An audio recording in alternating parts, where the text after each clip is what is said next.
Hello, listeners. Good evening, good afternoon, good morning, good lunchtime. Maybe it's Christmas commentary time on And I hope you're all having a smashing sandwich. Yes, and do tell us what sandwich you're having. You're enjoying right now. Email us at DYEUTT. Brie and cranberry. It's Christmas time. You know what works really well? Brie and cranberry. Yeah. No, Well. that's what you just said. No, but I mean, bacon. Brilliant advice, Chris. If only she thought of that. It's like that fast show skit. And it's like, can anyone actually hear me? When the woman's doing the advice. Yeah. I know about Woody and kittens. Don't that suffice? No, bacon and brie. That's more like it. There we go. Yeah, that's the brie and cranberry is the veggie option. Bacon and brie or turkey, of course, is the normal person's option. But yeah, on a different note, yeah, it's Christmas commentary time, and and it's Becca's choice, isn't it? This. Yes. Yes. So yeah, this Christmas I'm going to force the Muppets Christmas Carol, the full version, upon you all. So yeah, apologies in advance. But if you're a fan of Muppets, the X-rated version. The X-rated version. The one where you see Michael Caine. We've just been talking about that. This is the Snyder cut. The Snyder cut. Yeah, there is. Yeah, the banned version. Beats the shit out of the kid at the end for not getting the turkey fast enough. God, can you imagine? That would be horrible, wouldn't it? Oh my gosh. I quite like it, to be honest, for a laugh at the end of that. What happens if the Muppets go into the public domain and there's a horror version made? I'd be all right with that too. You know, there is the Grinch one now, I've noticed. Oh, is there now? Yeah, it's called The Mean One. Oh gosh, yeah, I won't be watching that. So I think the Winnie the Pooh Bear one was bad enough. That was terrible. So anyway, moving on. Yeah, this is the first version of any version of A Christmas Carol we've done on this show. Except Scrooge doesn't count because it's a subversion of it. It's not a straight retelling of the story. I didn't think of that, but yeah, that's not technically A Christmas Carol, is it? No, this is probably one of the closest, even though obviously apart from the Muppets. Yeah. It's just a little bit of input for me there. It's just like it's probably one of my sort of favourite Christmas tales ever. It's a classic story, obviously been remade, adapted a myriad of times for the screen, for the stage. Are we going to have like these bells all the way through the show? No. Somebody's making bell noises, and I don't mean that sort of bell. I mean, all right. It could be the old plumbing in our house. What? Your plumbing sounds like Christmas. That's brilliant. If you can hear water rushing, it's the plumbing in our house because it's 30 years old. All right. So what do you mean by full version, and how do people find it? Yeah, so tonight we are watching via Disney Plus. Other streamers are available, but that's where the film is. So yeah, we'll go into the version as well. So there was a song that was historically missing or excluded from the film upon original release, just because the feedback was that perhaps it was too slow or perhaps it didn't connect with the younger audiences. This was restored last year, the year before, when the film received Ron Burgundy. I'm Ron Burgundy. When the film was restored and released back into cinemas for the Christmas period. Right. So to find it on Disney Plus, select the film, scroll across to extras, and then down at the bottom it'll say Muppets Christmas Carol full-length version, 1 hour 29 minutes, and that includes the deleted or missing song, which forms a counterpoint to the song at the end of the film. So you've got When Love Is Gone, which is the song that was deleted, and then at the end you've got When the Love We Found, which is the counterpoint. But yeah, I'm a big fan of Muppets. And is it Michael singing to that little boy? Dodgy. We'll find out, won't we, as we go along? All right, I've not seen that version. So this was like basically just cut originally because it was for time. Yeah, we'll go into it sort of near the time really, but yeah, I think because obviously it was aimed at a younger audience, and it was probably just, I think the story goes that it was just kind of dropped because perhaps it didn't kind of feel that connection there, and yeah, just cut really for time. But then I think there were some rights issues involved in its delay as well, and then they finally managed to to get it all back together, and it was presented in its entirety recently within the last few years, and here it is. So it's just one of the things. It's literally, let's say, like maybe like 5 minutes. Yeah, it doesn't really. You don't really miss much by not including it. But I kind of thought, well, as we're doing it, and it's the Muppets, and it's Michael Caine, and it's Christmas, so let's go the whole turkey. Go the whole hog, as it were. Or goose. or the whole goose precisely. And yeah, watch the film in its entirety. I mean, personally, I think it's a lovely song. It's a sad song, but it provides a bit more context, and as I said, it's counterpoint to the song, The Love We Found, at the end of the film. And of course, it's strongly linked to our Bond history because the film's directed by Brian Henson, son of Jim Henson, who's now married to Mia Sara, who was previously married to Jason Connery, son of Sean Connery, who once told every Ulrich Goldfinger to listen to our podcast or something. That's epic, like 6 degrees of separation. Probably not. How many degrees is that? That's probably beyond 6. Yeah. So Jim Henson, Brian Henson. That's Brian Henson, married Brian to Henson, Mia Jim Sara. Henson. Oh, Mia Sara. No. I'm just saying he's the son of Jim Henson, but Brian Henson is now married to Mia Sara, whose first husband was Jason Connery. So like 4 or 5 degrees of separation. What was Mia Sara in? Oh, that's a good question. Oh Christ, hang on a minute. I need to look her up now. IMDb.com. Mainly 80s stuff. I'm trying to think of the film I know her best from. Ferris Bueller's Day Off. Bueller. Yeah, she was in Legend as well. Oh yes, I thought she starring was. Tom Cruise, who yeah. also follows me on Twitter. He follows you on Twitter? Really? Yeah. That's a claim to fame. And well, once is it really him? Macquarie it's an official count. I can. That's really cool. Macquarie used to follow me. Basically, because he did a quiz and I got the answer right, so I got like a signed copy of The Usual Suspects from him. Nice. Oh, that's really cool. Well, yeah, because he just said, he was on Twitter one day and he said, over the next hour or whatever it was, I'm going to ask one question about each of the films I've been involved with. First one answers it, gets a signed copy from me of that film. And I just replied saying, no, I answered the question. And then he followed me, DM'd me, and I said, look, I'm in the UK. You don't have to send me anything. I just answered it, and he didn't mind, so he sent it to me. So yeah. Wow, really cool. How about that? Yeah. Is it made out to you as well? Is it dedicated? I don't remember now. It's in a cupboard somewhere, but he definitely signed it. Oh yeah, hang on to it. Oh my gosh, that's so cool. Claim to fame. Well, he won an Oscar for that film as well. So yeah. He did indeed. I wonder if we can maybe do a series of his movies as well. That'd be pretty cool. Well, the cross-cut stuff we've already done, really. We've covered quite a few of them, haven't we? So yeah. I don't think I'm followed by anybody famous, unfortunately. We'll do our Bryan Singer series. We've kind of done the X-Men. So, but we've got lots of lovely followers and listeners to our podcast in general. I don't think I'm followed by anybody famous. So sorry about that. Very boring. All right, let's do this thing.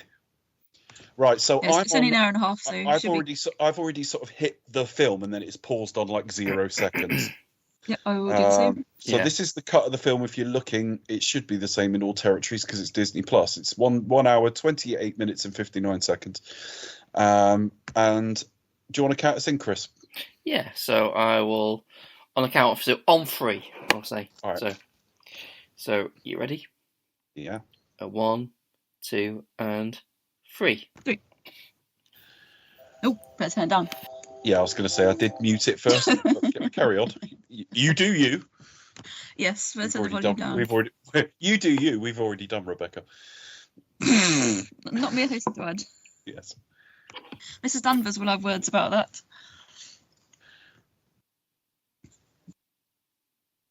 This must be around. No, this is a few years after Jim Henson died, isn't it? Yeah, because it's dedicated to Jim and. He died quite young. He was only in his 50s. Yeah. Have either of you seen? And Dick Hunt. Dick Hunt is. Have either of you seen that new documentary about Jim Henson on Disney Plus that came out recently? Last few months, even. No, but I will now. Now I know it's there. Yes. You'll probably recommend it to me now I've seen this. Yeah, probably will. This is another one of those that falls into this era of first looks on the Barry Norman film programme. Oh, how about that? I remember them interviewing it. Funnily enough, and I must stress, I really, really like this film, but I don't know what I was expecting. In that the first time I watched it, I was mildly disappointed, and I've never felt that way ever since. I really love this film. Well, my only thought, and this is kind of like my main thought from this, is that typically from Muppets, you kind of feel it's generally comedic central Like it's very much like it's meant to be quite almost lots of farce and like fast moving and quick jokes. There's like gags, that sort of thing. Whereas this, it's basically A Christmas Carol but with the Muppets in it. Yeah, exactly. Yeah, like extra little. Yeah, I think with this one, obviously, like Christmas Carol is obviously a well-renowned story within literature, things like that as well. Obviously, kind of been adapted many times for the screen, on the stage, etc., etc. But I think this is probably one of the closest, well, apart from the inclusion of the Muppets, of course. I mean, the number of but people it's probably one of the closer adaptations. But the number of people loosely in our generation, because there's a few years between us, who have this as their favourite Christmas Carol film, and I don't know if they mean that or whether they mean it slightly ironically. It isn't my favourite adaptation. The George C. Scott version remains my favourite adaptation, but I do enjoy this. Yeah, like I think for me, it's probably got to be the Alistair Sim, definitely. He annoys the shit out of me, and I want him to go back to being nasty after 2 minutes of him being a good guy. Yeah, sort of feel, but no, I think for me that's the iconic. Oh, you were much more likable when you were a complete bastard. Go back to being that. Go back to being horrible. Whereas at least with Michael Caine, essentially it's the Blackadder one. Yeah. Well, no, he actually told me. Yeah, no. Cheesy. I haven't seen it for a few years. That and the George C. Scott and Alistair Sim films I've not seen. I try and watch a version a year, and since I've been with my wife, I've shown her this one. I think I've shown her the Jim Carrey one because it happened to be there, and we also watched two others. We watched the Kelsey Grammer one, which is dreadful. He's great, but the film not so much. He's not great. I love him, but he's terrible in it. I think he massively overacts. And the other one I showed her, which I do like, is the Patrick Stewart one. Oh, that's on TV here in the UK this week, obviously, because it's Christmas coming soon. Yeah. The one I'm not really a fan of. Oh gosh, I can't. It's another musical. It's the 70s version. Do you mean the Christ, Albert Finney one? Albert Finney. That's the one. Yeah. I kept going to say Alistair Sim, but we've already said that. Albert Finney. I quite like the Alistair Sim one. I'm getting there. But it's not one of my favourites, unfortunately. I loved Albert Finney, but there's a couple of things he really bomb notes in it. I didn't like him as Poirot, and I didn't like him in that. I got about 20 minutes into the Albert Finney version and just found it annoying. Anyway, hush now. Charles Dickens is talking. Yes. So obviously this is a musical as well. But yeah, so we've got Gonzo as Dickens and Rizzo as Rizzo the Rat. So this is just this is like unexpected. So Gonzo's playing it straight. Yeah, so it's pretty much a straight man, isn't he? So yeah, you kind of got the double act here of Gonzo and Rizzo, and he is because he's usually obviously a very sort of comedic character, and yeah, there's also kind of a lot of sort of humour, sort of a different twist on sort of the Muppets' typical sort of sense of humour here as well. So yeah, I think you kind of hit the nail on the head there. Is pretty much a straight man, which is quite unusual for his character, I think. Yeah. The Marleys were dead. Oh, that's one of the differences, obviously. So two Marleys. You've got Statler and Waldorf as Marley and Marley, instead of just the one Marley. Just Marley. So I mean, apart from all these changes to do with the Muppets, it's quite a fairly true adaptation.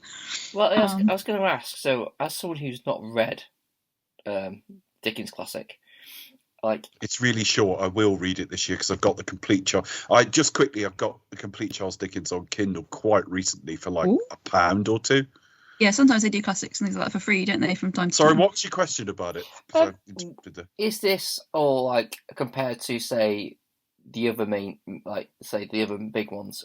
Which one's the most faithful? Is this actually quite faithful? That's a question. Well, it just makes me think of Smashy and Dicey talking about Oliver. I read Oliver last night. None of the songs in there, but a bookmongers read. It's no, they're not near. I've not read it. It's very short. It's only a novella. So it's not it's not a great big tome or anything like that. No, so it's only short. I imagine it goes through the story quite quickly. You know what? I have said this before, but people won't remember our entire back catalogue. Do you remember what I said the first version of A Christmas Carol I ever saw? Not the George C. Scott version, no. No, it was Mickey's Christmas Carol, which was on just before Ghostbusters. Oh, the Mickey. Okay, because Ghostbusters was. I don't think I've seen that one. I've still not seen it. We've been going nearly 10 years. It's on Disney Plus, and it's only 15-20 minutes, I think. Okay, I'll check it out. Through the story. Yeah, I'll check it out. But obviously, Jim Cricket's in that got one. like the main beats, really, haven't you? Got sort of like Scrooge, Three Spirits, etc., etc. You know, save your soul, basically. This is a good song, I remember. It's quite a catchy opening sequence, and the first sight of him is really forebodingly shot. It's quite scary, and there's also quite a lot of Dutch angles in this film, like before they were trendy, like 40 years before they were trendy. Yeah. Sort of, I don't try to kind of put you ill at ease. You know, obviously he's quite this. I mean, it's one of those words. It's entered into the modern vernacular now, hasn't it? Really, pretty much. If you want to call somebody who's like really horrible, really mean, really miserly, you say they're a Scrooge. Although one of the most irritating things in the world, because I quite like Christmas, but I've gone through periods in my life when maybe I've been alone or whatever. Yeah, if you don't like it, you're kind of the Scrooge. Yeah, and you get bah humbug, and you just think, yeah, exactly. Yeah, that's another word. If I said, Easter's meaningless to me, you wouldn't say anything like that, would you? Well, no, you wouldn't. No, it's something specifically associated with Christmas Carol. With Christmas.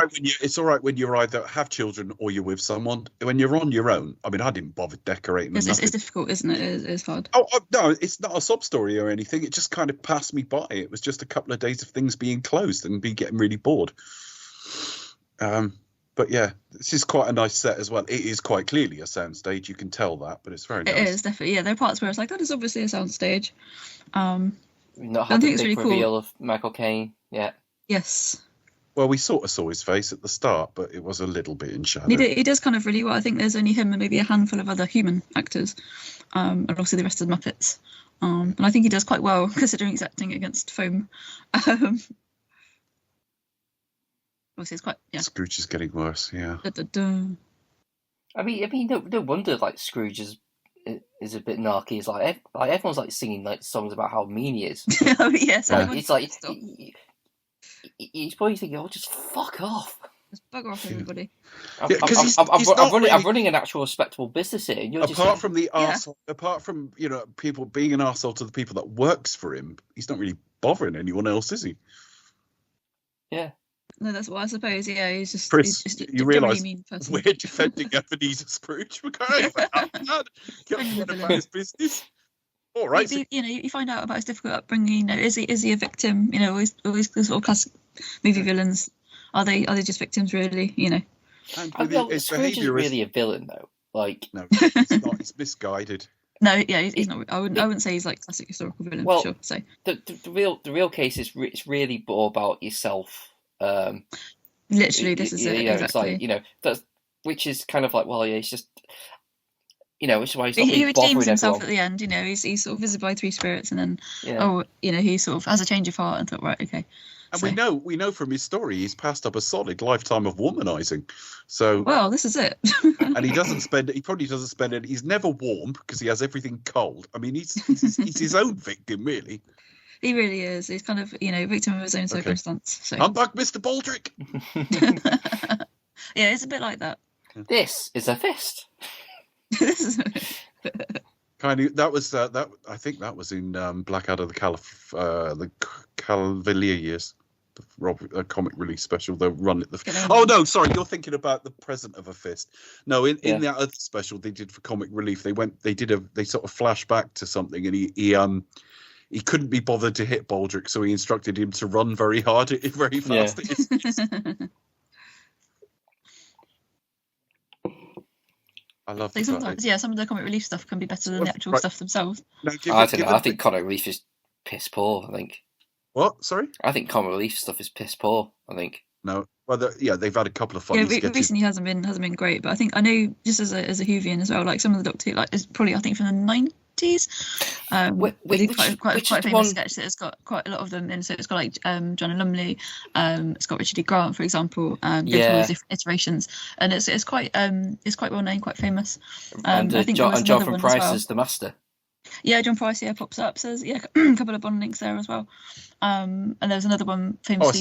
I started watching Slow Horses last night. First time. I need to see that. Oh my gosh, got to see Jonathan Pryce is in that. Just on. I got to see it. Even though he's kind of a supporting character. Delicious. He hasn't got a dodgy accent, has he? No. Well, I've got a free 3 months, but I have wasted like the first half of it. Now, what's this guy called? I mean, the actor. Guy Ritchie type guy, isn't he? Because I can't remember, it's gone to my head. Stephen somebody or other. That sounds really bad. I picked it, but I don't know. Sorry. 2 minutes. Isn't he that sort of Guy Ritchie era? Stephen McIntosh. Oh yeah. Playing Fred. This isn't like sort of Prime where it pops up. It's like pop-up video. No, I find that handy on Prime. You just immediately find out who's in a scene. Go on the X-ray, yeah, it tells you. So it should probably do that on here. But yeah, so human characters, we haven't got very many. Obviously, the background actors, background dancers. It does occur to me with human mortality rates in this era. How long a mortgage do you think they'd be covered giving out? Not very long. Can we do? It's an 18-week mortgage. Well, yeah, it's obviously set in Victorian England, and again, I think that was kind of partly, Dickens was kind of railing against things like poorhouses. I mean, obviously, I know. It's kind of railing against that general, just the way conditions were at the time with sort of ill health. But perhaps his kind of commentaries are sort of driving a lot of the reform. The thing is though, as well, is like actually during this time, there was actually a time of actually deflation, so things were actually getting a lot more affordable. So well, exactly. What's it? I was like Kermit. I was going to say, but I can't think of it. Yeah, Bob Cratchit. He said like, I've not had a wage increase. Like, well, yeah, but everything's getting cheaper. So, do you need a wage increase? Yeah, do you really need a wage increase? Yeah. This is it. But then Scrooge could have afforded it. Meet your boss once a year to see how much of your money's going to get cut. Yeah, he was in Lock, Stock and Two Smoking Barrels, but other things as well. He came at the Frog. No, I'm talking about Stephen McIntosh. Stephen McIntosh, I know. Yeah, he was in Lock, Stock. And we've got Bunsen and Dr. Becca.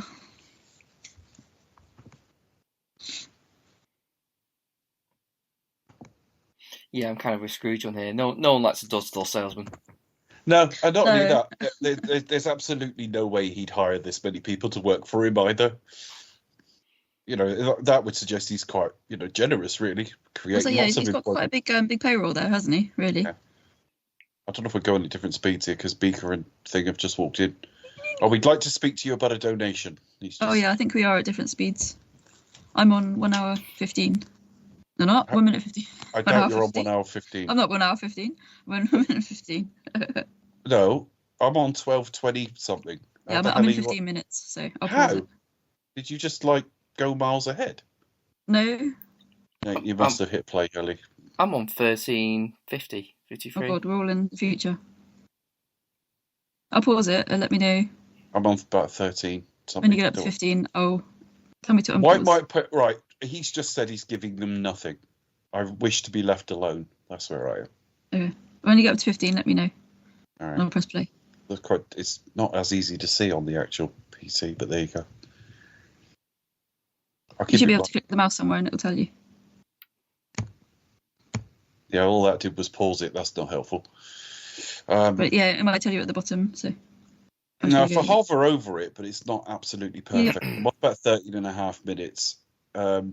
He's just asking Fred why he got married, and he says for love, and he just this leering laugh like, what a silly, only small thing sillier than Christmas. What's love?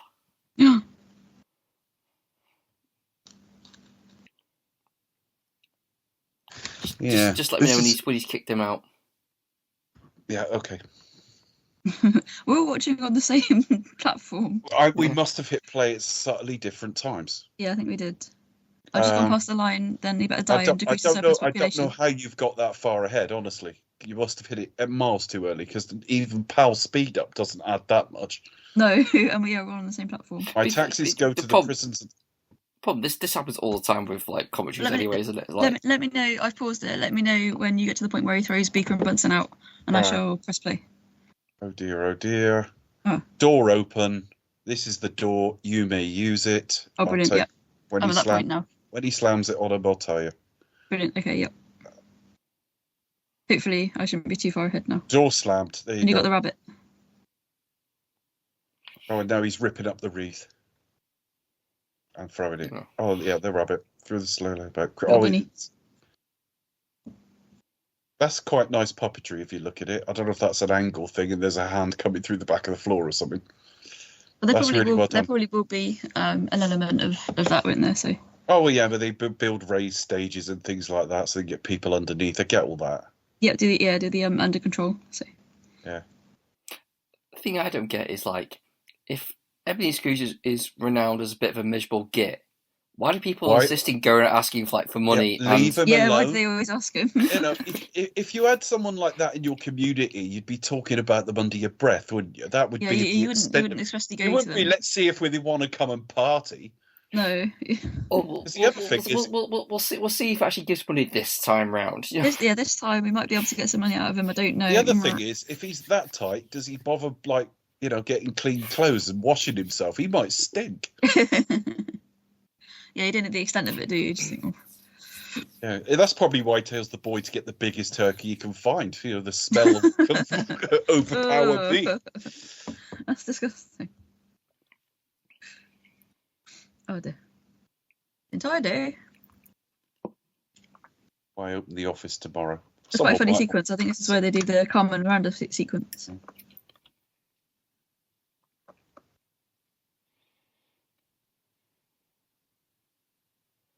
It's funny because he's become more of a prestige actor again in recent years, but this is him back in his sort of Blue Eyes era. It is what? Blue Eyes. Oh yes, of course. Named after what was it? A hunk of frozen piss falling from a plane. Classy. With Sean Young. There was a period of time where he was just doing anything for money. It's a lot of things. Jaws of Revenge. He did some great. I mean, it was only a year before that he did Mona Lisa, which is a brilliant film. That's an excellent film. So it wasn't all garbage, but you got the. Was he in that? Mona Lisa, yeah, he was Bob Hoskins' boss in it. Oh, okay. Not seen that film. Yeah, so I don't want to hear about bloody tea. Remade any old film. Mona Lisa, I would Wasn't recommend. Bob Hoskins in Blue Eyes as well? I don't know. I know it was him and Sean Young. About a year before this, I think. But yeah, he wasn't. That was the thing. They made this, and I thought it's not necessarily a sign of quality he's in it, because it was like every now and again a film would come out. Barry Norman would review it, and it would invariably be terrible. And it maybe took until the late 90s. Barry Norman, oh dear. Maybe something around the Cider House Rules. And then he did The Quiet American and things like that. And all of a sudden he did like really good films again. Yeah, that seemed to be kind of like the pick up when his sort of career, not that it was in the doldrums, but it kind of picked up and he sort of became, this actor. But yeah, I wasn't sure if this was going to be a positive. And then I watched it and it wasn't. I'd seen versions of this book that I really, really liked already. And this wasn't funny enough on first viewing. Now I just take it for what it is, and a lot of fun. And the songs are actually not bad at all. I think, if anything, my sort of obviously it's the Muppets, so it is quite strange anyway. But you kind of have to be tuned into that particular sort of like sense of humour, I guess, and the fact that it is puppets, and the fact that it is obviously a musical as well. So some of the Muppet, I mean, I'm not even sure that's the best Muppet films, because some of the originals were good, but also the one they made with Amy Adams a few years ago was really funny. Yeah, some of the new Muppet movies have actually been hilarious. I think because it's very broad, isn't it, the humour? I mean, there's got obviously a lot of sight gags, a lot of quite clever sort of slapstick as well. It's that kind of really sort of like classic, really harkens back to the silent era, if that makes sense. Yeah. But also, like, obviously if it's a musical, that tends to kind of like wrong foot people, they perhaps are not expecting it as well. So it's quite unusual. But I love the fact they're in the film commenting on their own adventures as well. Yeah, it's very kind of meta aspect to it as well. Again, before that was trendy. I would probably say my one criticism, I watched it quite a few times over Christmas period. I mean, the songs can be a little bit on the schmaltzy side. But I mean, that's just kind of how it is, really. And so take it for what it is. It's an hour and a half. It's really lovely, heartwarming. If you especially after the last sort of few years that we've had, it can pick you right up. Spend an hour and a half with Kermit and friends. So because there's a few of the films they made a few in the 90s, and I've not seen the 90s ones. I've seen the 2010 ones, but I know, for example, Muppet Treasure Island, because Billy Connolly was the only human ever to die in a Muppets film. But That's a fun fact. I've not seen it. That was a Billy Connolly joke. It's like, I die in everything. I died in a Muppets movie. Yeah. I think I'm the only one. He is the only one, or he was at that point. Reason that Sean Bean hasn't been in a Muppet movie yet. Oh, he wouldn't risk it, would he? He wouldn't survive, I don't think. He wouldn't survive. Or maybe they would. Just to make a point. He often dies quite brutally as well. In this era, he'd be working in if he was in this, he'd be one of the factories, wouldn't he? He'd fall into a fucking mincing machine. He'd fall into a vat, wouldn't he, or something like that. Yeah. Well, just before going bastard, Yep, bastard. And a broad northern accent. A shooting star. Oh, shooting star. Right. Off home to see the cripple. Oh dear. Yeah, you can't say that these days. Yeah, but this is the 1800s, Becca. You could Yeah, say it then. This is. I'm only quoting what I'm imagining he's thinking. It is a bit sad. Lived in chambers. I don't quite know what that means. Chambers lived in rooms, I guess. I just assumed he lived in a house, but lived in a house. These little heap of brick on a dark street. I think we're finally on the same page. Mollies were dead to begin with. Yeah. Now remember, the Mollies are dead. To begin with. Well, it's a famous opening line, wasn't it? Molly was dead to begin with. Yeah, I need to look it up. Let me see how long. I've got the Kindle here. I'll just see how long the book is. Or at least in the Kindle edition, how long. This is quite a clever graphic. A bit of trickery.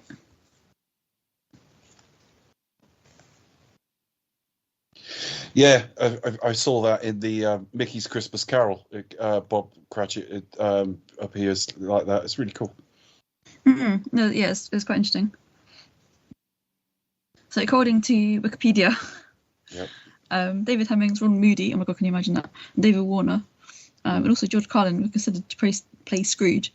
Henson later offered the role to Michael Caine, who replied, "I'm going to play this movie like I'm working with the RSC. I will never wink, I will never do anything Muppety, I'll play Scrooge, as if it's actually a dramatic role, and there are no puppets around me." Which I think is amazing. Well, talking to David Hemmings, Bob Hoskins and Michael Caine did all appear in the same film, 2001's Last Orders. Yes, they did, didn't they? Yeah, that was a good film. Oh my gosh. I thought that was a beautiful film. Yeah, it's one of those, you do need a tissue at the end. It's a bit heartbreaking. It cross-cuts them. I won't make the obvious jokes. I do it every time. They cross-cut each other. Eras, sorry. So you see them as younger people, and some of them had affairs with other people and stuff like that. And I think they're going to. I think it might be Bob Hoskins' funeral in it. Yeah, it's one of those ones. Like it's about a group of friends, isn't it? And then one of them passes away, so it's all Last Orders paying tribute to their friends. It's their last. It's about a 2001 film, and of course, with the passage of time, a good few of them have passed away. Yeah, it becomes more poignant. Yeah. I think Helen Mirren was in it. I'm trying to think who else. Yeah, she might have been actually. Yeah, that's good. Cool. How do you know what Scrooge is doing? Wow. He's a single man. Let him have his privacy. Okay, I'm just going to see if I can find the novels, the contents. I'm just trying to get over the fact that George Carlin might have been. Oh no! Can you imagine? George Carlin. I missed you saying that. Like, I mean, the only one that stands out as like, yes, that would work was Dane Warner. Yeah, he would have been quite good, wouldn't he? But George Carlin, oh my god. David Warner has a bit of a George C. Scott quality to him anyway, even though he's a bit of a thinner version, but facially in that. He's got that actor sort of. Yeah. I don't know. George Carlin was good at Cranky, but it would have had a completely different energy and too mannequin energy, probably. Would he have done an American accent, or would he have had to done an English accent? Probably be more. He'd probably go for the more comedic, I think, as well. Yeah, he probably would, wouldn't he? So. George Carlin might be my favourite sort of stand-up of all time, but yeah, I can't see him in this, to be honest.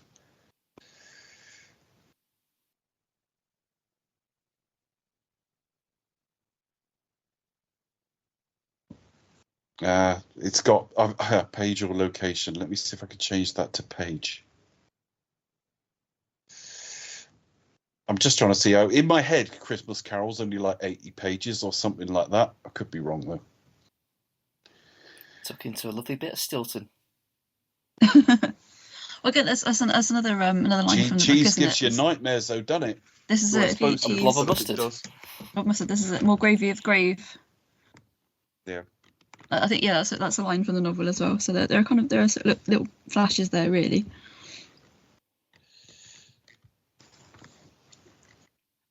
So based on A Christmas Carol, let's see what it says. Just in 1843. Nothing, so let me go. It's in 5 sort of staves, they call it, 5 chapters effectively. Yep. I have break it down in chunks. Yeah. No, I think it's one of those things that, barring songs and comedy and bits like that, and it bothered me. Forget the fact I don't like Jim Carrey, but that version of the film threw in a load of superfluous action sequences. I haven't seen that film since it came out. I think I remember going to see it when it came out. I think because it was in 3D due to the technical aspects. It's a good looking film. I'll give it that. I remember being animated really well. Yeah. And I was taken obviously by Jim Carrey because I'm a bit of a fan, and also the look of it in terms of the animation as well, and it being in 3D. Yeah. But unfortunately, I've not seen it since. Well, it came out the same year as like Avatar, I think. So it was right in that.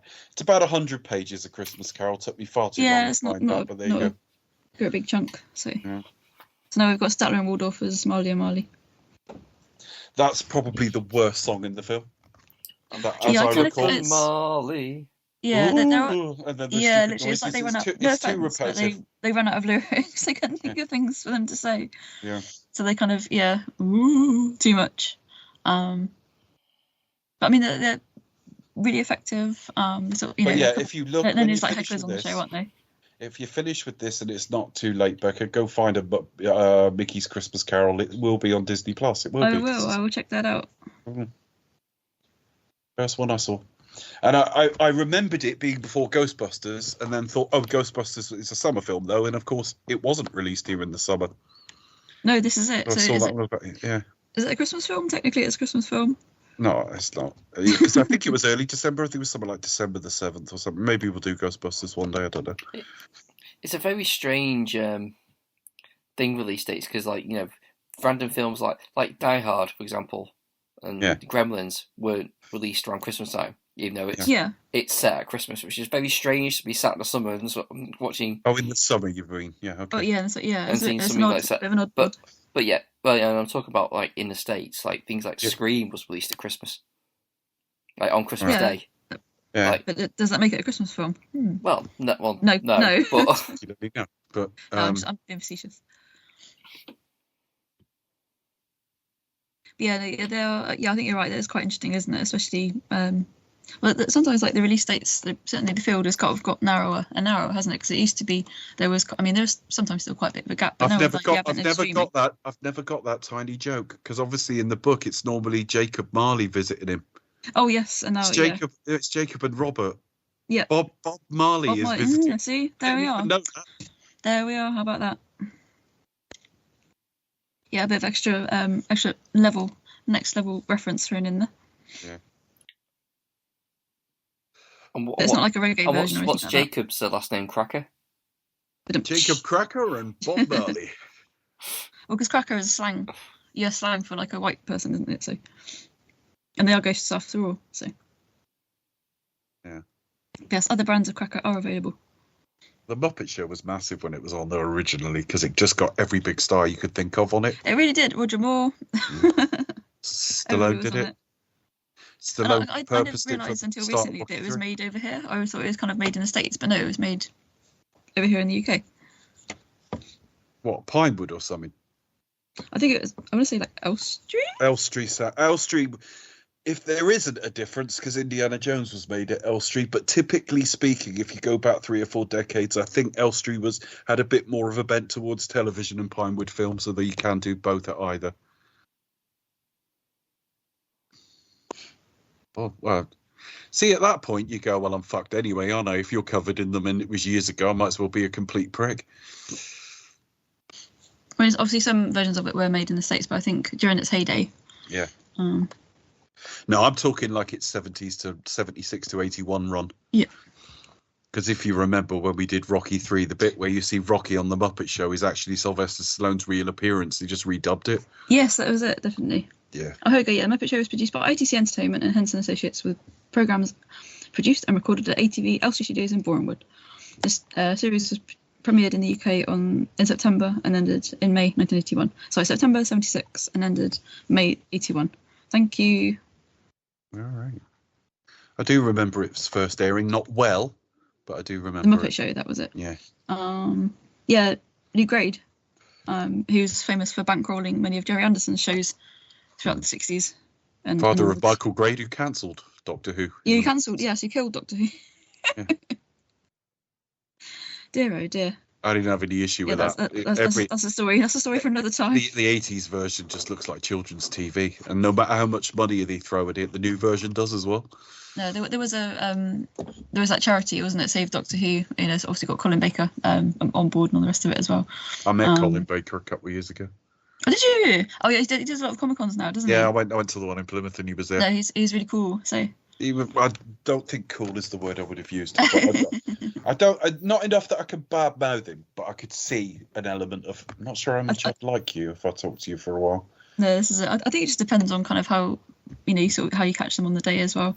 It's one of those things like I remember it was a couple of years ago now going to Sci-Fi Con up in Leicester with the sort of Anderson sort of fan crowd that I'm a part of. They had sort of Fraser Hines, obviously there, who's famously was companion to Patrick Troughton in the 60s. Obviously also was in Emmerdale a bit more recently. I really wanted to meet him just because I think Jamie's like one of my favourite classic Who companions, and I sort of regret meeting him a little bit. But some people said he was really lovely. Others said, he was a little bit grumpy. So it kind of depends on when you catch him. Also, Ace, Sophie Aldred is a huge favourite of mine as well. But I've never met her. It seems pretty cool. But yeah, I think it just depends on how you catch them on the day. Obviously, you're in a room full of people. It might be quite warm. Yeah. Yeah. Maybe. It's just one of those things. It's like when a bunch of us Bond nerds went to the 50th anniversaries of Majesty's Secret Service back in 2019 up at Pitt's Gloria. Obviously, there was a screening. There's a signing there, and pretty much everybody was there. Obviously, who attended, and obviously, they've been there for a long time, sort of few hours, and sort of fairly airless room with a bunch of sweaty Bond nerds. So yeah, you can imagine some of them weren't too happy by the end of it. But yeah, just generally people are sort of lovely, but yeah, you might catch them on the wrong side. Anyway, so yeah, we've got the Ghost of Christmas Past.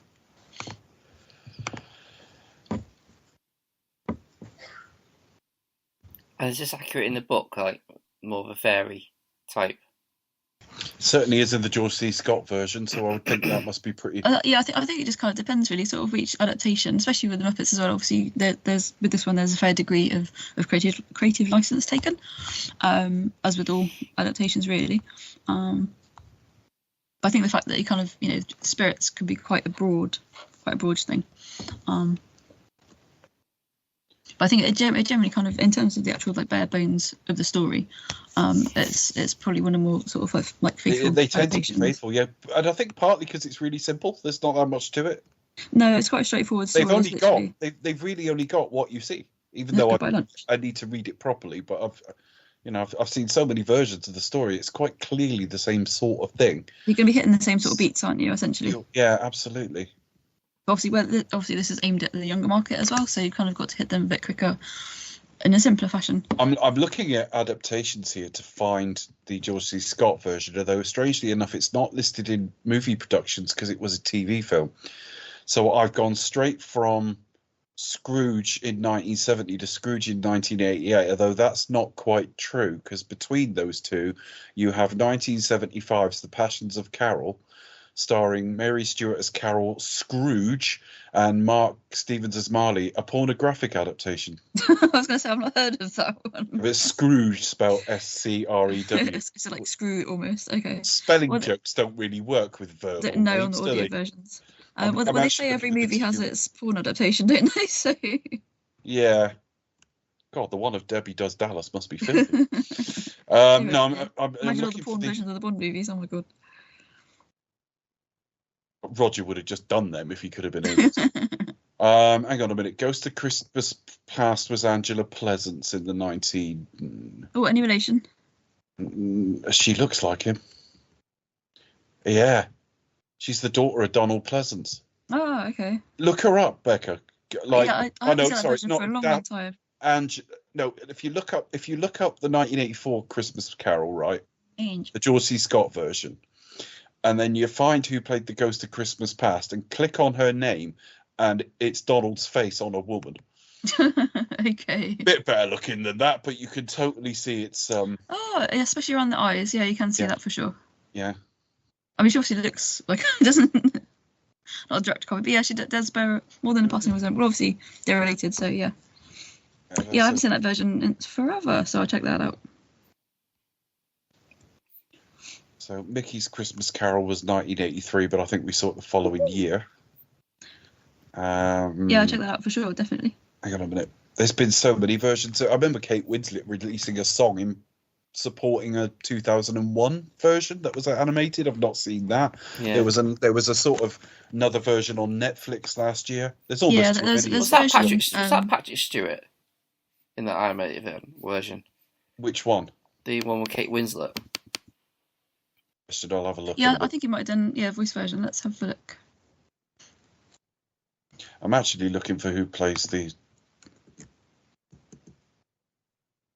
I'm looking for who played the Ghost of Christmas Past in this. Ghost of Christmas Present. Yeah, that's always a bit.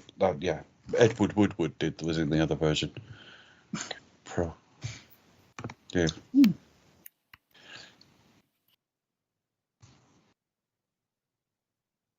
Oh no.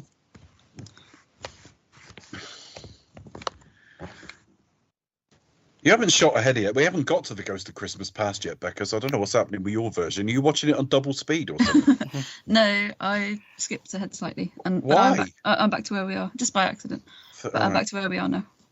Okay. They're just throwing a rope around the tree to climb up and have a look.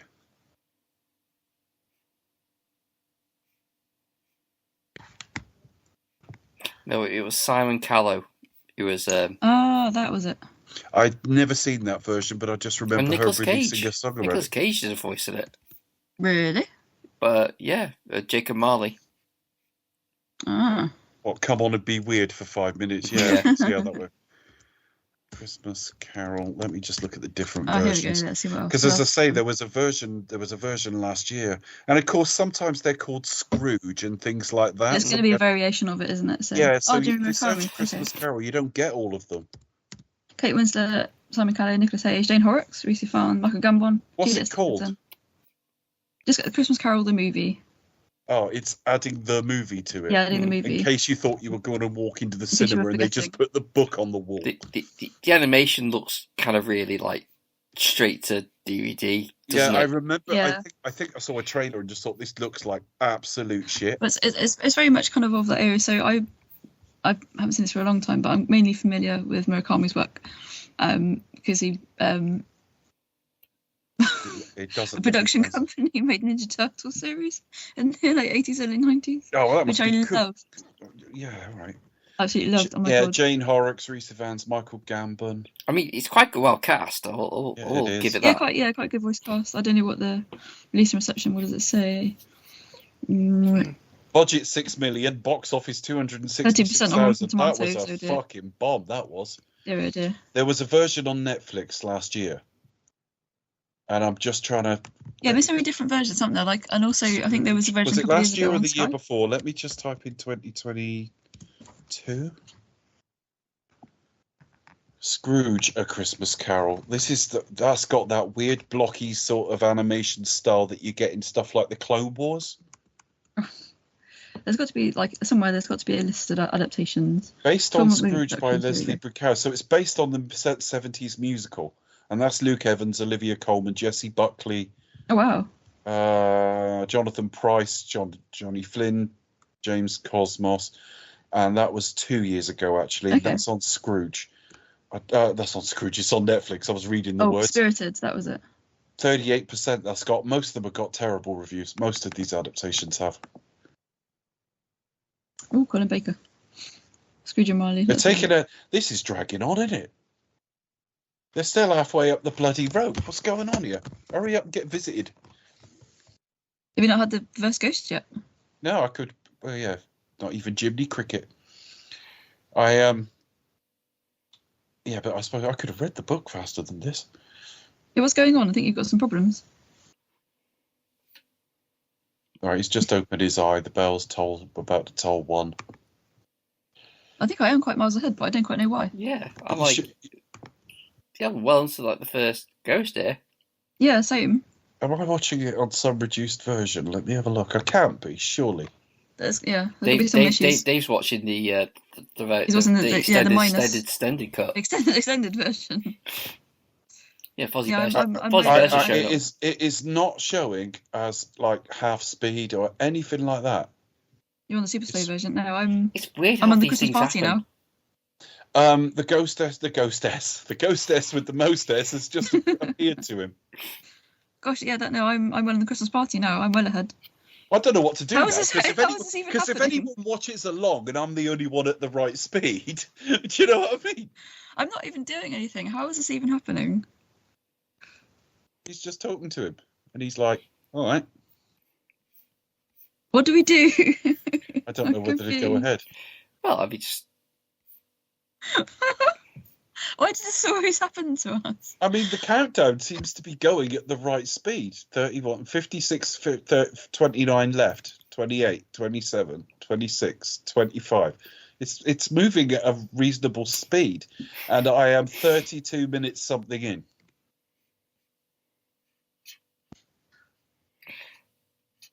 I'm at the Christmas party. If you know how to sync a film for commentary listeners, do let us know. Space to talk. I think we're obviously all on the same platform, but we're on different devices as well. So, like for example, I'm on my little tablet. Well, I haven't touched it. I've accidentally pressed pause twice, but I mean, literally, I've lost like 2 seconds doing that. That's pretty. Were you watching it on, Dave? Are you watching it on a computer or? I'm watching it on a computer because I thought I'd go upstairs rather than. I'm watching it on a tablet device as well. Yeah, I'm on a tablet device too. No, I mean, I sometimes watch them on the TV downstairs. You get a slightly more echoey quality because of the room, but it is more comfortable to watch it on a TV. But I'm watching it on the computer. I don't think it makes any difference when I. Maybe if you're accidentally looking stuff up as well, perhaps maybe you're hitting pause, play, etc. by accident. I don't know. But I'm on the Christmas party anyway, so hurry up, you guys. Let me try that a minute. Let me just cut off to something else. Just whiz forward to Swedish Chef. Rude. I think it might be me cutting across pages, you know. All right, what time are you on, Chris? I am currently at 40 minutes 23 seconds. It's me moving between things. 40 minutes 33 seconds, yeah? 23 seconds, but yeah. 43. No, all right. I'm 40 minutes and 23 seconds. I'm going to pause it. Let me know when you get to the party. They're at the party. I think it's me moving between pages. Right, let me just prioritise this now. I think it's kind of semi-pausing every time. What sort of kind of pauses as you kind of flip? I kept an eye on that countdown. Me just going ahead. It doesn't run in the background. Yeah. That's interesting. Oh well. Yeah, I can't with Skype and everything going. My little laptop can't quite handle anything else. So it's like if I do Zoom, like I can't do anything else. So I've got to have a second device. All right. So she's flown her off to this party. I won't have missed much, actually, would I? Because it was 5 minutes of her taking her there. Yeah? Yeah. No, so obviously, the first spirit. I mean, it's just a boring love story bit anyway, so it's like. Yeah. Boring love story bit. The bit that makes his heart all calloused and is like the centerpiece of the story, and it's like the boring bit. But Michael Caine has an amazing line. He goes to the party, he's like, Fezziwig's old rubber chicken factory. But he says that with such a deadpan face. Yeah. It's such a wonderful line. Fezziwig, Fozzie, yeah. Right. Was that in the Christmas Carol? The rubber chicken factory? The rubber chicken, no. I doubt it was a rubber chicken factory. But it's where he meets the love of his life, Belle, in the film. Yeah. Yeah, so obviously you've got Fozzie sometime later, but it becomes Fezziwig. Okay. Yeah, it's just the love interest, really. So. Do either of you remember Muppet Babies, the cartoon? Yes. Oh gosh, yeah. Oh my god. I remember Muppet Animal more. Babies. I remember Animal more from the Muppet Babies than I do the actual Muppets. I think he is quite iconic. I probably like. I used to have like Kermit and Miss Piggy. When I was very young. Bear in mind, I was born the year it started. Obviously they buy you little toys and things that maybe you're too young to appreciate. But for years, I had like Fozzie, the one that plays piano. Oh, cool. And you could actually work its mouth with your hand in the back, but it was also for storing like pajamas for a kid. Cool. Yeah. I had that for years. Oh, TV. Oh, where was it? Waka waka. Waka waka.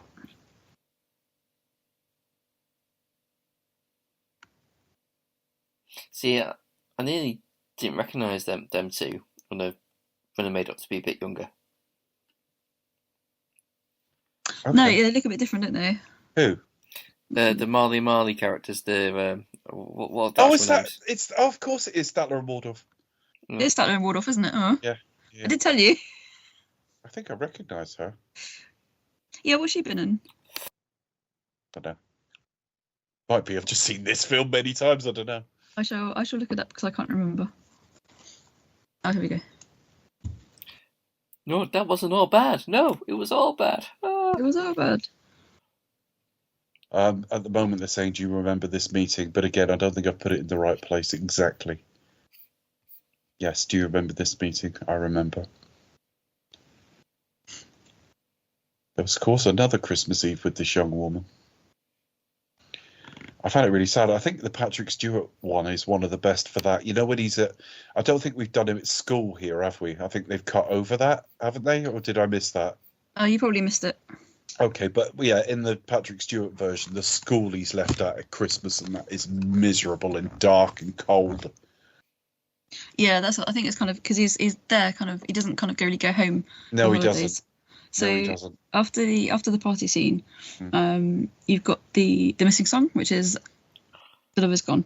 So it's basically how Belle kind of basically falls out of love with Scrooge. Oh, this is the extra bit, is it? Yeah, this is the bit that was cut out of the film. So this was 2020 from the BBC website. The lost song, cut from the original Muppet Christmas Carol movie, has been found and reinstated, director Brian Henson has revealed. So he revealed on BBC Radio 2. Yeah. Okay. And it was originally kind of removed because it wouldn't generally appeal to the younger viewers. Obviously cut for time, and because it was aimed at a younger audience, it was perhaps not go over the heads, but perhaps it could you could cut it quite easily. Oh, I see. In the process of cutting the song for the cinema release, they lost the video master and couldn't find a negative either. Henson previously explained. The love song remained in the VHS copies of the film, but when DVDs were invented, only the cinematic master was available. But yeah, early on, because this is of the same physical. Yeah, so the same. Yeah, it's from like the remaster. That was released in cinemas as well. I don't really get early it. December Doesn't matter. 2020. He comes out with some vague shit about business being poor, but I don't really get it. It's like, I think he's invited to join the firm. Yeah. And it's basically, he's basically struggling as a young businessman. When he basically, it's kind of battle. It's obviously head versus heart. But yeah, what else does the article say?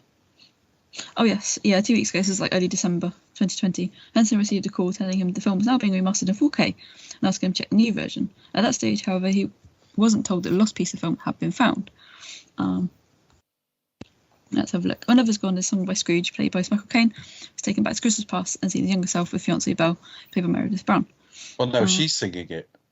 Michael Caine's not singing at the moment. No, but he will be shortly. All right, he's going to join in. Yeah, it's basically kind of like a love song that basically she's leaving him. And it forms a counterpoint to the final song that we see at the end, The Love We Found. You can see him grown up into Michael Caine, can't you? You can. I think it's always a bit tricky, isn't it, when you get maybe a bit with the man when you sort of cast younger actors, especially when the counterparts are so iconic. Yeah. Sometimes they can be a bit hit and miss, but sometimes you can get some good likenesses.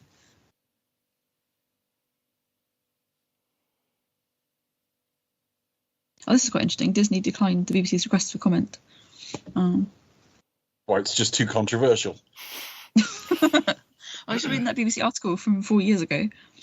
And then I think it was revealed soon after that obviously Disney Plus would have it. They're not being asked about Hugh Edwards, are they? What's the problem? Well, no. It just says at the end of the article, it just says Disney declined the BBC's request for comment. It's like, oh. Well, yeah, what was controversial about be asked. It can't be bothered, yeah. Just the intern wasn't qualified enough. Yeah, this is just a song, just like so it came out December 22. Sorry, Chris. What? It's like it's just an extra song. Leave it alone, Yeah, literally just a song. A lot, and he's crying there. You know what I mean? It's like he does add something. It's very sad. It depends whether you're trying to Simpsons it and make it like accessible to everyone, or you think it's a kids' film. If you think it's a kids' film, fine, take it out. No, I was doing an impression of Disney being all like, "What's the big deal?" You know, like you want to know about an extra. Oh, I see. Do you have any comment on this song? Yes, it's a fucking song. What's the problem? Must be comment on everything. Jesus Christ. As far as we know, he was wearing Y fronts during the making of it. What else do you want to know? That's the one. I can neither confirm or deny that. Yeah, I can confirm or deny that rumour. Couldn't possibly comment. Oh, he's got to have a look himself. Look. Oh, no. Sorry. But anyway, yes, the film was restored and they made it back into... I mean, it doesn't hugely miss anything not having it there, because we know he screws up with Belle anyway. Well, that's it. This is one of the things. But I thought, what if we're going to do this properly? Can't even speak. We're going to do it properly. We're going to do this properly. We're going to do it. Excuse my spoonerisms this evening. I generally only put my teeth in. Yeah, I thought best to maybe do it in its entirety as well. Just kind of give it. Yeah, I did an unfortunate spoonerism the other day. It was on a piece of paper. I don't know if it was. I think it might have been something National Lottery or something. I think she might have had a scratch card. Unfortunately, it was meant to say cash hunt. Oh, really? But that's not a joke. I genuinely went, hash. What's that? Oh, really? Genuinely happened? I nearly got it out in that I said, what's a hash? No, hang on. That's quite funny. It's quite unfortunate spoonerism. Yeah. Oh, dear. Edward Woodward there? Oh, yes, so it is. Yeah, they so I'm up to the point where you've got... In the Mickey's Christmas Carol version, it's just like an oversized man with a big red beard. The description must be quite thorough in the book. Yeah, I think they're sort of quite it's straightforward, isn't it? Straightforward. Yeah. And the third one is always the sort of more ghostly, ghouly. Yeah. But I kind of think there's an element. I do need to be honest. I do need to read the classic again, because which spirit is it? He's kind of got two other spirits hidden underneath his coat. I don't know if it's present or yet to come. It is present. Basically, it's present. That's it. Yeah. I don't think that features in this film. No, he is present. What do you mean? He is the ghost of Christmas present. Yeah, but there's. Oh, never mind. No, he's got something under his coat. But Becca's saying that there's one where like there's children underneath the gown. I get yes. And is it basically like, is it avarice and want, something like that? These are, they're representative of other ills of human society. Okay. But I don't think it features in this film, this particular adaptation, as far as I'm aware. But it's just basically, Scrooge, Dickens railing against perceived inequalities of Victorian society. That mouse family is quite cute.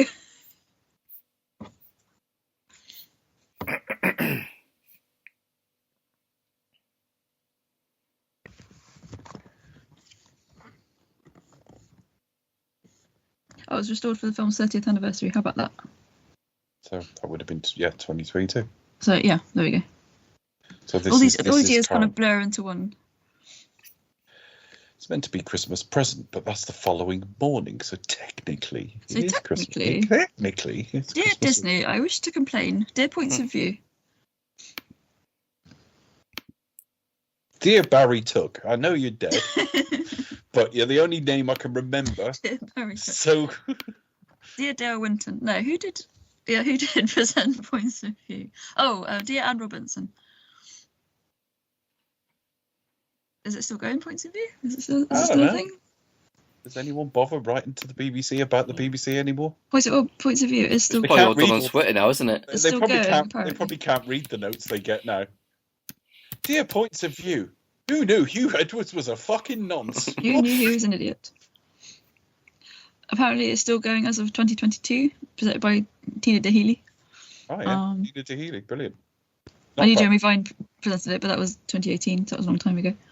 There's also a junior Points of View. Who knew that? Well, I'm assuming that's for kids to write in, not just immature points of view. No, that ran between 1963 and 1970. So, dear BBC, EastEnders smells of poo. And Doctor Who's got a big bum. Something like that.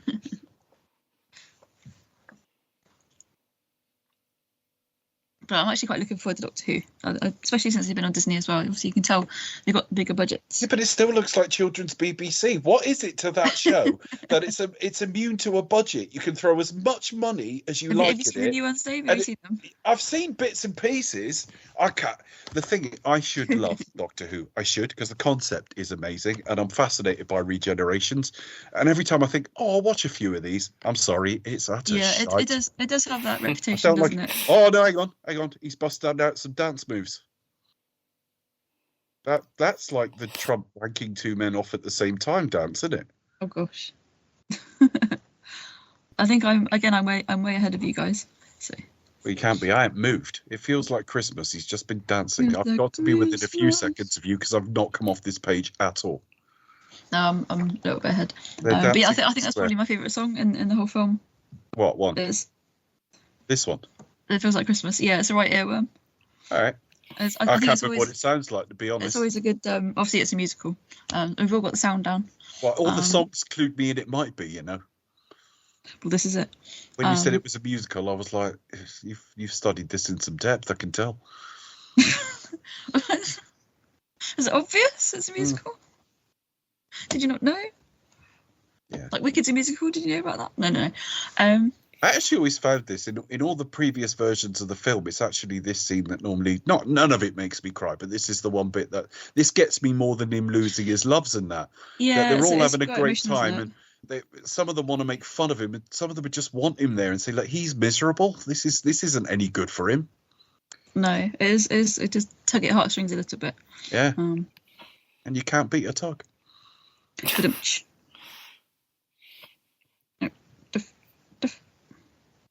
I don't know what time Only Fools and Horses is on in this house, but I'm assuming it's a bit older than that. They're probably going to watch the Morecambe and Wise Christmas special, aren't they? Yeah, I'd say probably be Morecambe and Wise Christmas special. All right. That's a golden age of Christmas telly. Oh, what the hell did we all do before we could look at phones and TVs and fucking ignore each other? Watch Morecambe and Wise Christmas special. There was what was it where the TV was on? There was this sort of proper made for TV sort of smoky Christmas film. Well, like the Hallmark type. Yeah. And it was it just suddenly reminded me this sort of thing which you'd probably have on the background because there's nothing else to watch, and that's what you had to watch when you were kids. And you knew it was crap. But somehow you managed to get engrossed. That's the point. People talk about the good old days, but I promise you, as a kid, I was bored most of the time, and I'm never bored now. But the thing is, though, you kind of got oddly committed to it. You knew it was rubbish. You knew it was I know exactly what's going to happen. But what I love about Hallmark films is they've all got their names seem to be a Christmas random generator. Yeah. So you get a Christmas for the holidays, and you go, that doesn't even make sense. Yeah, literally somebody's pressed a button. It's a holiday Christmas. Yeah. And it's always the same kind of story, isn't it, pretty much? You know how these things are going to go. Love for the holidays. Yeah. A romance, a Christmas romance. From Christmas with Love. Yeah. A Bond movie at Christmas. Yes. Well, that's Majesty's. We've been there, done that. But yeah, it is a little bit kind of a Christmas something. Dr. Snow. There you are. Hey. Ooh, Bob Cratchit's wife's fit. Tinsel finger.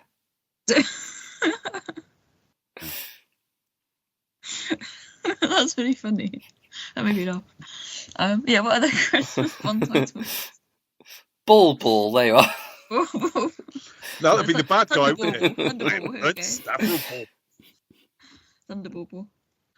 You only rap twice. There you are. That's funny. I'm going to put that to the Bond group. That's hilarious. Oh, that's so funny. On Her Majesty's Postal Service. There we go. It takes a month to get there. Yes, it probably will. They've been fined, weren't they, recently for not meeting their targets? I need to look into this. I don't know why they've gone really, really shit. Economies of scale, probably. They're having to charge more because people don't use the post as much anymore. So per unit to keep the same service going. And yeah, they've been very target driven. There are people who could answer that better than me, but that has to do something to do with it. Because I wonder, have they reduced the staffing or something? Yeah, I would have thought it's something to do with that, trying to do more with less for profitability. And it will probably be because either they were losing money or at very least their profits took a massive hit. Hey, Kermit's a good mover too. Yeah, he can bust a move. Yeah. Especially when his wife is Miss Piggy. Yeah. With her karate chops. What is meant to be wrong with the boy? Do we ever find out in the book, I mean? Is it ever named? He probably has like TB or something, doesn't he? Well, I mean, I was thinking more like polio. Has he had? Or it might be polio, something like that. I don't know. He's got some life-limiting disease. The thing I don't get is like how in all these retellings, like it takes Scrooge to sort of start being nice for him to live. It's like, well, I'm surely given like the harsh circumstances. Well, perhaps there's a sequel where he goes and does a medical degree. He becomes Dr. Scrooge. I've got plenty of money. I can afford a medical degree. I suspect it's that he doesn't pay him very well. They have to share relatively small amounts of food. They make the best of what they got, but because he's vulnerable already, he's going to be prone to colds and all that sort of thing. I would imagine basically Scrooge throws a shit ton of money at it now. Do you know what I mean? Yeah, he just throws everything he's got. If he was going to die, he was going to die, but if it was marginal, he might survive. Right, let's try it elsewhere. I just keep thinking of that thing in Groundhog Day where he's trying to save the old man. Homeless man just dies no matter what. Perhaps at the end of the book, we should see him like with Tiny Tim, and then like didn't work though. Fuck it.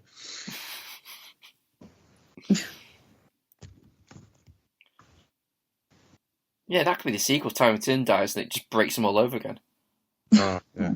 But Bob has like a fucking nervous breakdown, starts shagging piggy prostitutes. Oh my god, that's the X-rated version. Yeah.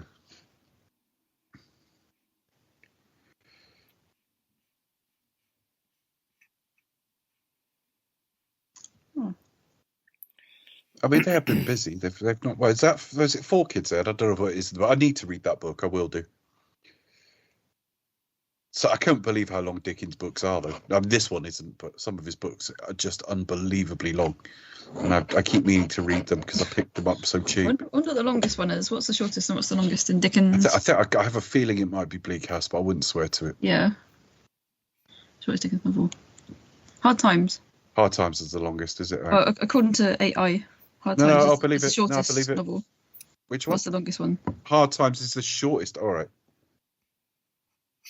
Longest Dickens novel. Bleak House, there we go. I was correct then. With a page count of 928 pages. Again, it depends on editions because you get editions that are well over 1,000. Size of print as well. Oh, they can afford a candle? Fuck it. You'd be all right. 3 candles. 4 candles? I don't know if they I can't afford handles for forks. Got any O's? Anyway. What O's? O's. Oh, here we go. Ho, ho, ho, time to die. For your mince pies only. I asked a few Bond threads, right? That's Christmas. For your mince pies only. Bond titles. So far, we've got ho, ho, ho, time to die. And then for your mince pies only. That's a good one. And the other JBR group are miserable sods because they haven't replied. So, sorry guys, I love you really. I don't think they'll listen, but never mind. This is going to be our first Christmas commentary. The man with the golden cracker. Christmas for about 3 years. Yeah, my golden cracker. Yeah, there we go. Sorry, Dave, what were you saying? Saying this will be the first Christmas commentary we get out in time for Christmas for about 3 years. Yeah, I know. Yeah, we used to do them. We used to release them on, I think it was either Christmas Eve morning or the day before that. We were always on time, and we just ran late a couple of years. And last year we ended up doing it on Groundhog Day. Moon cracker. Oh. I think I think last year was a bit of a botch one because we did Santa Claus the movie and it was a disaster. Yeah, and then like we were okay, fine, we'll reschedule, we'll figure something else out, and then I lost my voice, so it just like and he lost you his probably voice. Weren't you? Yeah, we all had bugs, didn't we? We are going to do like another bonus episode before Christmas. It will be out. In fact, we got two shows coming out. We haven't recorded them yet. We've recorded the first of 3. But before we return to Hitchcock, we think we are going to produce a total of 3 episodes. And hopefully, I'd like to have them done before New Year. But certainly another one will be before Christmas and the other one will be before New Year or just after. It's up to you guys. We'll certainly and try. then we'll return to Hitchcock. And then we'll return to Hitchcock. I don't know if you want to tell. Had Frank Fry. Do we want to tell them what it is? Well, I've just given it away, but we can reveal. I haven't said anything. How have I given it away? I didn't say. No, I put up a post a while ago that our next episode was delayed. So. Oh, okay, yeah, but they don't know what we're doing in its place. We're going to do that's a surprise. The second of the 2 to come after this is going to be like a review of the year, but it's going to be even a looser one this time because I don't think I've seen it. I don't think I've seen that much this year. So we're just going to talk through what we have seen and same format as normal. Yeah. I mean, when Chris and I used to do summer reviews, we almost like went out of our ways to see as much as possible to do them properly, but we just treat it as a bonus episode now. But before that, and this was Chris's idea, I don't know if it'll be a review or a commentary. I think it'll be a review. We're going to do like another Christmas episode, and it will be just because of the size of the cast. I doubt the film's any good, but is it called The Red One or Red One? Yeah. Red One. It's meant to be awful, and yeah. So yeah, it's The Rock and Chris Evans, and is it Gal Gadot in it? Yeah, I'm not sure. Lucy Liu. Yeah. Lucy Liu's in it. Yeah, good cast. I've heard it's terrible. We're gonna either do. Well, I'm gonna watch it obviously to do a review. If I think it's hilariously bad, I might just say, "Can we do this as a commentary?" And we'll see. Because most people have Netflix, so you can watch it. It's on Prime. Yeah, I keep saying that. I keep thinking I've said this when we were off air. I mean, it doesn't make too much difference, really. I was getting mixed up with Red Notice, which was a film starring some of the same people on Netflix. Yeah, but it had Red in its title and some of the same people, and it was shit. So lots in common. So yeah, we'll be covering that at some point. Could be a review, could be a commentary. Then it'll be a review of the year, and then back to Saboteur. Yes. In the new year. I've got my masterpiece collection out, ready to start watching. Oh yeah, I'm glad. But it'll sit on the side for a couple of weeks now. But yeah, we're not promising anything on a schedule anymore, but we can sort of semi-promise that in that we'll do that in the next few days, and we'll do the year review around our Christmas commitments to family. And then we'll start again in the year. Yeah, I would hope by New Year's Day, if not maybe before, we will have all 3 out. We'll see. I've had some more Christmas Bond movie names from the group. So I've had Ho Ho Ho, Time to Die, Feel Mince Pies Only. Yeah, but those are the 2 you already had. Thunderbaubles, which I came up with already. From Reindeer with Love, which I think is great. Dr. Noel. Quantum of Cranberry Sauce, which is a bit weird. Quantum of Cranberry. I think that's funny. You got to leave sauce off. You got to just say Quantum of Cranberry. I reckon. Quantum of Cranberry Sauce. You'll Only Live Twice, as in Yule Log. And then Stu says, The Living Fairy Lights, which is genius. The Living Fairy Lights. All right, thanks for that, folks. Genius. There might be more where that came from. We'll see. I love you said you had more and they just repeated the 3 you've already had. Well, I'm just to reinforce the message. Reinforce that. This is what we've had so far. This is what we've got coming.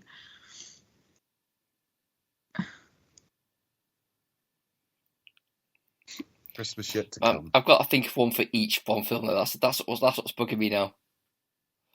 Go on, Chris, you can do it.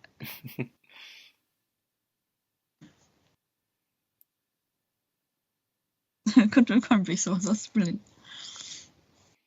That's to go with my brie and cranberry Christmas sandwich.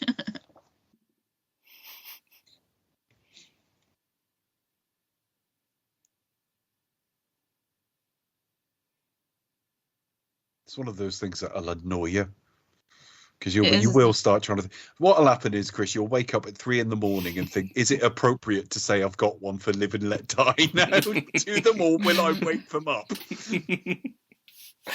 Just shout it out randomly, wake up, go like.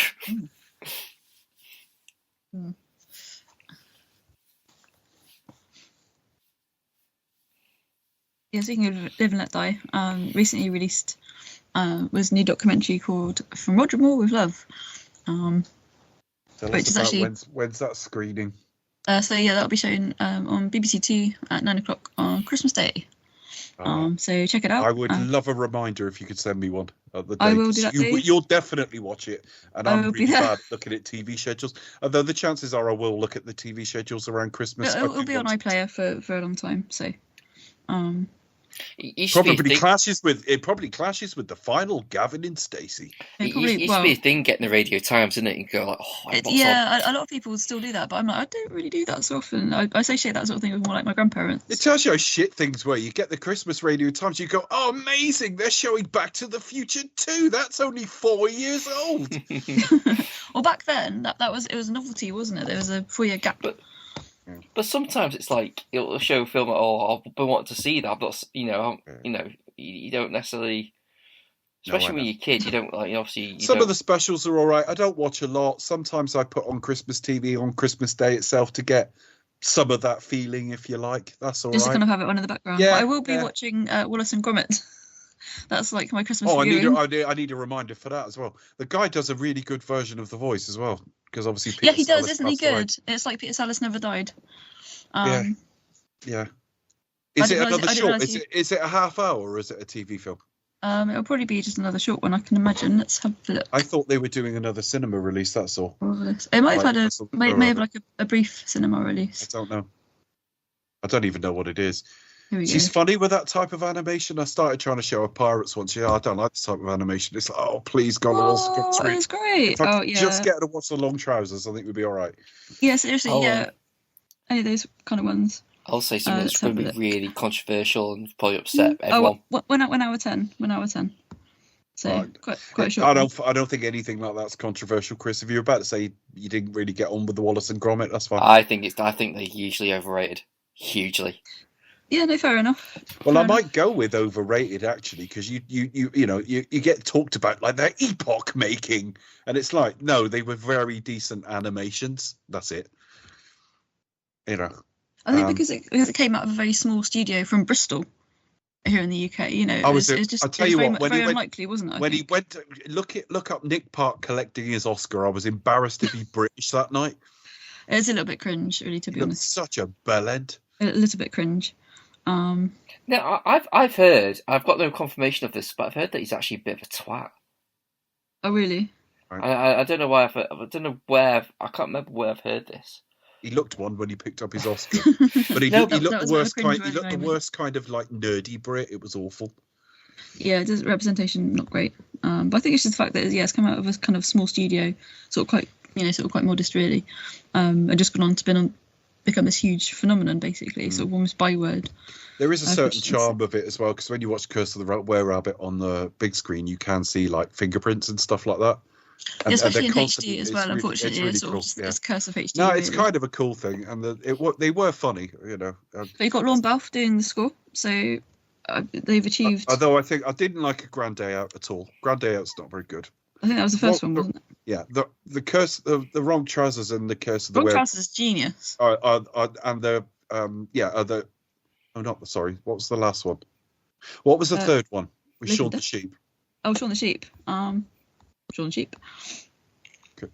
Let's find out. Curse of the Were-Rabbit was a close shave. Close shave. No, was it a close shave? The Wrong Trousers and the Close Shave are the two funniest bits of it. The film wasn't bad. Been a while since we've had a Muppets film, isn't it? We had the one with Ricky Gervais, which wasn't as good as the one with Amy Adams. No, that was good though, the Amy Adams one. That was really good fun. Yeah. This is going to be a short movie. He's got a new film out. Yeah, it doesn't appeal to me, Night Bitch, but whatever. Oh, yeah, I'm not sure about going to see it. It sounds a bit weird. I don't know if it's body horror or not. I'm a little bit. I don't care if it's body horror or not. I don't. I might catch it on home release. I think I've missed it in cinemas now, but I might catch it on home release. I mean, I don't think it's going to be body horror in the way like The Substances, for example, because obviously it's a 15 or something. I mean, The Substance shat the bed on its ending, but it was a really, really interesting film. I like The Substance. I'm probably going to. I missed that one at the cinema, but I'll catch it on home release. Let's stop there because that will go into our review of the year. But my review of the film, the year's only got about 35 films in it or something, so it's not going to be that detailed, but we'll see. Tiny Tim's died. Yeah, but in this version he lives. So spoiler alert. He lives in every version. Yeah, the harder unrated cut where he's coming towards the end of the film now. Can I change this? Are they will be or things that could be? Yeah. So he's basically kind of Scrooge is kind of shown. Beginning to be shown like the error of his ways and kind of what would have happened like had he died. Here's a question: like, is this actually the real future, or is it kind of like it's yet to come. It's a possible future. It's like an alternate version. Is it the future that like kind of like to make him? It's the path you're on if you don't change. Yeah, if he doesn't change his heart, then. Yeah, I mean, that's what it is. But I like the idea that it's actually a distorted. Because otherwise, future to make him kind of. I think this is his grave from memory. Yeah, but in the. I mean, if it said no, this is definitely going to happen, he'd be I might as well carry on being a tight twat then. If the kid's going to die, things aren't going to change. This is it. But I think that's kind of like it's the real kind of turning point, isn't it? It's like, if he carry on down your current path, he hasn't looked up the year. I mean, it's like it's a bit like Red. But it's a bit like Red Dwarf, where he says, "I'm here to warn you. In 3 million years, you'll be dead." It's like what year? I mean, the fact he's got a grave with his name on it is proof of nothing other than he dies at some point. Right, we've had some more Bond Christmas names: Snowfall, what do you suggest? No Time to Die, Incense to Kill, which is quite clever, I think. The Man with the 5 Golden Rings, which I think is really clever. I mean, I suppose it would be relatively quick because it's like short. Because obviously, if Tiny Tim's died, that's only got to be maybe 2-3 years. Yeah, but we don't know the graves were put there at the same time. Yeah, how do we know? I mean, the cemetery my grandmother's in when she died in 1997 has people in it who died in 1760. It doesn't mean must have. I don't think my grandmother saw a grave with 1760 on it and thought, "Oh, Christ, my time must be up soon." I think it's just like it's cement the idea that you've only got like a certain amount of time left. Yeah, it's like your time on the earth is finite, isn't it? Really, so. Yeah, you can't like, you haven't got all the time. And now on Christmas Day, on the stage, he should just spend all day in bed because he's knackered. He hasn't had much sleep. And all this happened in one night, Yeah. So yeah, bedtime. Yeah, he probably he came out of Platoon laughing and. Merry Christmas. Thankfully, some kids going by, and it's an honest kid. He don't take his money. He don't just like run off. No, he doesn't bug off with it. He goes, "No, I will go and buy that turkey." So, this is kind of like the fact that he's gone straight from being like, "Oh, I don't want to die," to tell me this, and then to being like, all like just, life can be joyous. Yeah, just still not as irritating. It's quite elite, isn't it? It's quite elite. But I think it's sort of like why you like the George C. Scott version, because it's more subtle. It's more subtle, and he's a little bit. This one is very much on the nose, but they're for a different target audience, really. To be honest, Patrick Stewart slightly overplays the turn, but he's so good in the rest of it. Don't mind. Yeah, he makes up for the performance. So no, his performance is great in general, and it was just his voice is obviously weakened with age. The audience is a little bit younger, so they kind of do away perhaps with some of the subtlety and have it more on the nose. It's all right. But I thought, it's quite good fun. So, he's thrown him the money. That kid's gonna go off and get pissed now. Like these days, like I probably wouldn't trust a child. I'd be like, "Are you gonna come back? Are you actually gonna go and buy the turkey? Show me the receipt." Yeah, got some more Christmas. And the thing is, he should be furious. Bob's made him close for Christmas Day because there's no one to trade with. But the butcher's open and they haven't even sold the big turkey. This is it. So yeah, it's obviously probably been there weeks. It's gone off. Business is doing very slowly at the Christmas time. We're going to find out he killed them all with food poisoning. Yeah, I bet the bet the butcher's secret there going like, I was going to have that. Bloody hell. I was kind of half hoping have that for At myself. long last. Yeah, they wanted that for their Christmas dinner, but no, bugger. Don't even make that much of a profit on it, really. Don't. Yeah, how much was that turkey? Probably He's not a going to be lot. sued. He's going to be sued in the new year. They've been selling it just on the window since the 18th. Tiny Tim dies of the shits. No, you can't prove you didn't buy it. Didn't buy it from that shop. So that might be the first gift he's ever had. He spent maybe his girlfriend bought him. What, salmonella poisoning from no, turkey? Not this. The bloody thing around his neck. The scarf. Yeah. Well, this is it. And also, as Scrooge parades through the streets, one of the shop's names is Micklewhite, which is obviously his real name. Yeah. Just a small thing. His real name was Maurice Micklewhite, and because a lot of people turn down knighthoods and you never hear about them, but he said, I'm taking it. He said, for the main reason I'm taking it is it's not just about me, it's about my family and my family. Oh yeah, it's about his family's name. Yeah. I came from relatively, poor beginnings, and my dad would have been very proud of me. Hence he is knighted as Sir Maurice Micklewhite. Yeah, he got yeah, himself he's very much kind of working real class name. background. He got himself well, he's a bit UKIP-y, to be honest, but yeah, he got knighted under his real name. Yes. Fun fact.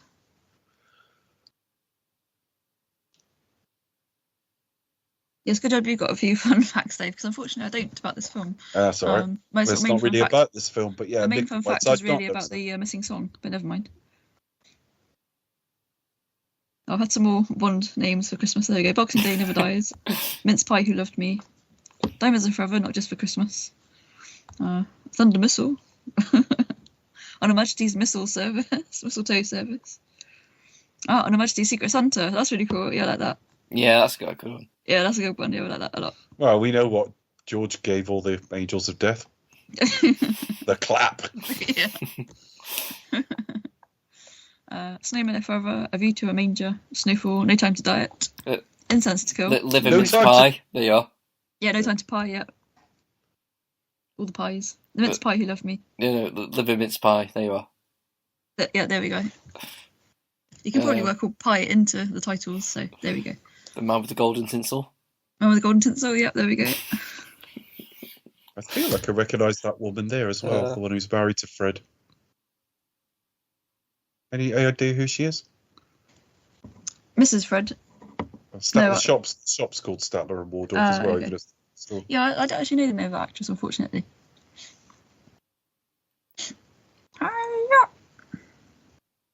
It's probably one of the few films where Miss Piggy doesn't do karate chop. Karate wasn't that big in Victorian England, was it? Well, no, clearly not. I don't know if they were more into Taekwondo or what.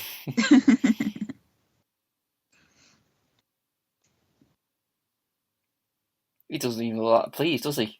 His nephew's like... Nah. He's a bit like, what the fuck was that about? There's Micklewhite. I've just... There we go, yes. Yeah, shop in the background. What do you reckon it sells, does it say? Candy shop? Probably, shop. Yeah. Or candle shop, one of the two. Candles, candies. Shush, I'm going to turn up and eat all their fucking food, right? They really... He's greedy. They'll love this. Watch out, right?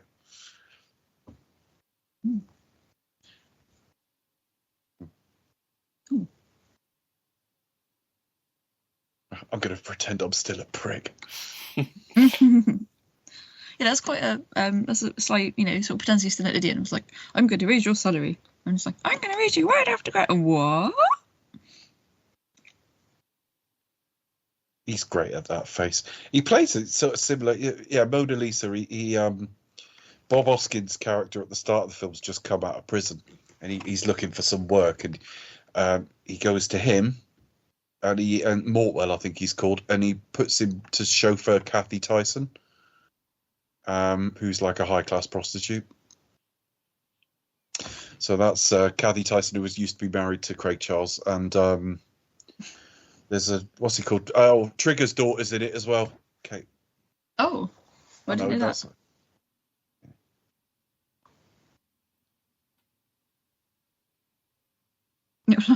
Fly another sleigh. Oh, that's fun. Fly Another Sleigh works. So this is from the JBR bunch. So The Living Tree That is really Quantum good. Solstice, Fly Another Sleigh, No, which I think is great. Anyone who hears this, I'm grateful for all of them because, like, thanks for like engaging and making the effort. But like, one or two have stuck out as like really used the title. That's what well. they're flying. Yeah, that's brilliant. Fly Another Sleigh is really good. From Russia with Turtle Dove, Deck the Thunderballs. You only gift twice, and twice Deck is the Thunderballs. Deck the Thunderballs sounds too much like you're getting a kick in the bollocks. Sorry. It does. And he strikes. Right in his Thunderballs. Oh. I know, it's like, that was brilliant. Genius. God bless us, everyone. That tends to be the last word, doesn't it, in most versions? Bless everyone. Yeah, you cheesy little twat. Oh, well, I bought the turkey now. I might as well let you eat Might as some. well eat it. Yeah, be rude not to. He's going to be able to eat it all, though, because they're all Muppets. So Yeah, he's the only human going. So. there's only 3 people. That little detail is also you fight everyone in the fucking town that comes in. Yeah, it's like Not brilliant. Yeah, I know. Oh, there's even a fucking horse there. Ooh. So, let's have a look here. They're all outside. It's like being outside the Winchester or something. And you're normally told he was as good as his word and a good a friend as to Tiny Tim, until he passed away about 6 months later of prostate cancer. He was already sick. This was a waste of time, really. It was nice while it lasted. Yeah, It was. and then Tiny Tim died. It was just delayed 6 months. Also, a kind of bit of a fun fact towards the end. Obviously, there's a list, cast and crew list, of all the puppeteers who worked on the film. Two names that are certainly familiar to myself. Nigel Plaskett, English actor, puppeteer, and TV director. Probably most famous for Pipkins, which those of you perhaps from the 70s and that will remember as well. But he also operated the characters in New Captain Scarlet, which was obviously CG, did some voice work in there. Also worked on Labyrinth and Hitchhiker's Guide to the Galaxy as well. And also Spitting Image, which is hugely popular. Yeah. As well. And also the other name is Ronnie LeDrew, who I know from Rainbow. If you're a child of like 70s, 80s, then you'll probably be familiar with Rainbow. Sorry, who? Ronnie LeDrew. Okay. Okay. Let's just Yeah, find out about him. you're not told he was as good as his word in this version. So maybe he did. No, go back. so again, it's slightly different. He went back to being an asshole the day after He went back Christmas. to being a knob. Yeah, so Ronnie LeDrew, who's best known for playing Zippy in Rainbow. That is uncanny. Which I loved that show growing up. Oh my god, To it's be honest, my very favourites. Well, it was my favourite when I was really young, like 3-4 years old. I loved that show, right? And despite loving the show and being obsessed by Zippy at the age of 4, you did an impression, said his name, and I still don't know who it was you were doing. It took me a moment. That's my really bad impression of Zippy. Oh, Zippy. Oh, at least Chris came behind. and he also did George, which I never knew about. Hey, So yeah, he's talking to himself George. most of the time. George, yes. I can't really do a good impression of George. I can do Zippy's voice. The problem is it comes out really loud, and I don't want to do it this time. I can't make it sound right unless I do it really, really loud. Then I can't do it correctly. When you're doing Zippy impression, you do have to be kind of really rambunctious, really loud, really obnoxious, just so then you could go. Sid Kay worked on this film. Sorry, and then you can just go and zip his face right up so he can't speak. How do you think Jeffrey met them all?